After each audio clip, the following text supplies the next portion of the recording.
人人稱讚的優等生李一江，在短短2個月內背負5條人命。他專挑同性戀者下手，將受害者捆綁殺害，作案時播放殘忍歌曲，甚至割下受害者的生殖器。警方找上门時，他平靜承認自己就是凶手，更在審讯中主動坦白。1994年新疆昌吉市一起未破的初中生被杀悬案也是他所为，還堅稱自己才是受害者。殺人只是為了復仇而已。今天我們來講李一江連環殺人案。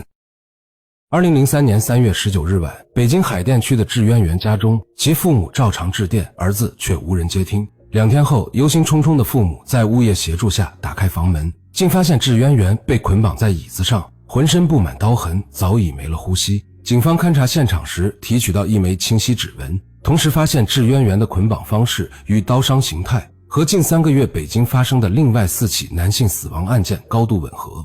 這4起案件的案發地點遍布受害者家中、公共廁所和野外荒地，死者均為男性，且現場無明顯反抗痕跡。警方當即併案調查，梳理出5名死者的3個關鍵共同點，都是同性戀者，有 SM 性癖好，常在北京同志聊天室交流。循着這條線索，警方將排查範圍鎖定在與死者有過網上接觸的同性戀人群中。經過半個月細緻排查，24歲的李一江進入警方視線。目擊者稱，常看到李一江帶不同男性回其東直門柳芳南里12號樓的租住屋，有時一晚更換一人。死者的 QQ 聊天記錄也顯示，他們生前都曾與李一江聊過 SM 相關內容，部分記錄還明確約定了見面時間與地點。2003年4月4日下午，警方趕赴李一江租住的單元樓下實施抓捕，剛到門口就撞見一個牽着小狗散步的年輕人。警方上前試探詢問，對方卻異常平靜地反問：“你們是不是找我？我就是李一江。”他毫無反抗，只提出回家拿些生活用品，隨後便主動跟隨警方前往公安局。審訊室裡，李一江對殺害5名男子的罪行供認不諱。與此同時，志淵源被害案現場的指紋比對結果出爐，與李一江的指紋完全吻合。就在警方以為案件即將塵埃落定時，李一江又爆出驚天秘密：1994年新疆昌吉那起未破的初中生被殺案，也是他的手筆。這個外表溫和文靜的年輕人，竟在9年時間裡背負了6條人命。1980年，李一江出生於北京門頭溝區，母親在他出生前就確診精神分裂症。他出生後不久，父母便帶着2個哥哥前往新疆昌吉生活，他則被留在北京，寄養在經濟條件優渥的姑姑家。這段寄人籬下的時光，是李一江人生中少有的溫暖歲月。姑姑待他視如己出，物質上從未虧待。可好景不長，1992年姑姑家突生变故，無力再撫養他。12歲的李一江只能收拾行囊，回到新疆昌吉的親生父母身邊。在原生家庭裡，李一江成了徹頭徹尾的外人。2個哥哥因自幼與他分離，對他十分排斥。母親精神狀態時好時壞，發病時便對他非打即罵。父親扛起全家經濟重擔，又要照料患病妻子，脾氣變得格外暴躁。醉酒後動輒打罵妻兒。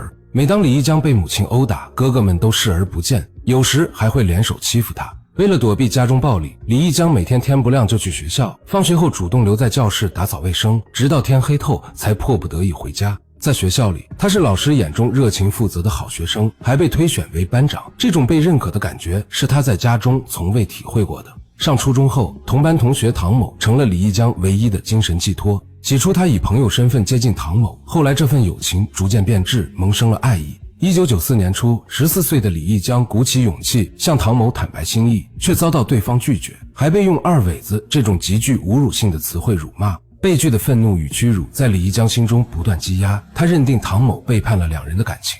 同年2月21日晚，李一江以有東西要給你為借口，將唐某騙到學校後方的苗圃，用事先準備的水果刀將其殺害。10天後，唐某的屍體被人發現，身上竟有上百處刀傷。法醫鑑定認為，兇手年紀尚小且缺乏作案經驗，才會捅下如此多刀，以確保受害者死亡。警方調查期間，因李一江在學校口碑極佳，且能清晰交代案發前後行蹤，再加上沒有找到直接證據，最終將他排除嫌疑，這起案件就此成為懸案。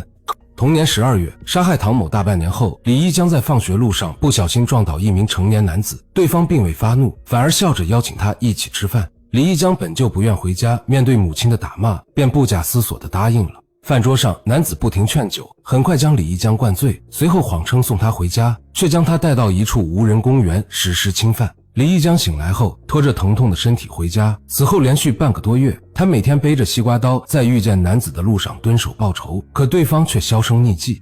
升入高中後，母親的精神狀態逐漸穩定，但父親的家暴卻變本加厲。每次父親醉酒後毆打母親，李江都會衝上前阻攔，結果往往是母子二人一同被打。糟糕的家庭環境與過往創傷讓李一江將所有希望寄托在學習上，渴望考上大學，逃離這個家。1999年，李一江以昌吉市高考第2名的成績考入北京理工大学。大學期間，李一江待人友好，講義氣，還燒得一手好菜，與同學相處融洽。為了不花家裡的錢，他從大一下學期開始在肯德基後廚打工，有時甚至在2家門店倒班，每天僅睡3-4個小時。2002年6月，李一江在網吧無意間點開一個名為紫色男孩的男同性戀色情網站，認識了自稱富二代的唐建霄。唐建霄提出資助李一江，條件是讓他搬來同住。起初李一江清楚這段關係是各取所需，可相處日久，唐建霄的溫柔讓他動了真情，但這份感情沒能長久。不久後，唐建霄對他日益冷淡，甚至将他介紹給朋友充當臨時性伴侶。李一江既氣憤又屈辱，卻因習慣了對方提供的物質生活，只能默默忍受。2002年11月底，內心苦悶的李一江在北京同志聊天室認識4名男子，幾人在酒吧相談甚歡。酒局散場後，李一江應邀前往對方住處，醒來時卻發現自己被脫光綁在暖氣管上。4名男子輪番侵犯他，還用鞭子抽打、煙頭和蠟燭燙傷他，整個過程持續1個多小時。那天晚上，李一江哭了整整1夜，隨後翻出同學送的西班牙軍刀。2次被侵犯的恥辱、家庭的冷漠、感情的背叛，所有痛苦與憤怒徹底爆發，復仇計劃在他心中悄然成型。從2002年11月底開始，李一江頻繁出入北京各大同志酒吧，尋找那4名侵犯者。2003年1月17日，他在三里屯酒吧街找到其中1人，尾隨摸清對方行蹤後，用新 QQ 號添加對方為好友，謊稱自己是同性戀且對 SM 感興趣。對方自稱收費奴，一晚收費800元，2人約定當晚在其家中見面。當晚，李江帶着軍刀赴約，用上次的事我也很喜歡打消對方警惕，待對方被綁住後，用軍刀將其殺害，還留下800元服務費。第一次殺人後，掌控他人生死的感覺讓李一江體會到前所未有的輕鬆。他並未收手，而是继續尋找其他3名侵犯者。他用同樣的手法先後殺害了網名為靓仔哥的外語系研究生，以及当初虐待他最狠的男子。这一次他手段更殘忍，剖開對方肚子，割下生殖器扔進垃圾堆。解決完4人後，李一江離開唐建霄，找了一份保險工作，同時繼續在網上尋找新目標。不久後，李江通過網絡認識智淵源，2人迅速發展成戀人關係。可相處一段時間後，李一江發現智淵源還在與其他同性交往，這讓他再次感受到背叛。2003年3月19日，李一江來到智淵源的租住屋，用慣用手法將其捆綁殺害。作案後，他在房間停留許久，確認沒有留下痕跡，才鎖門離去。他萬萬沒想到，智淵源的父母會如此迅速地發現異常，這起案件也成為警方抓捕他的關鍵線索。2004年4月28日，北京市第1中級人民法院開庭審理此案。法庭上，李一江對5項殺人罪行供認不諱，辯稱殺人是因被侵犯，自己才是受害者。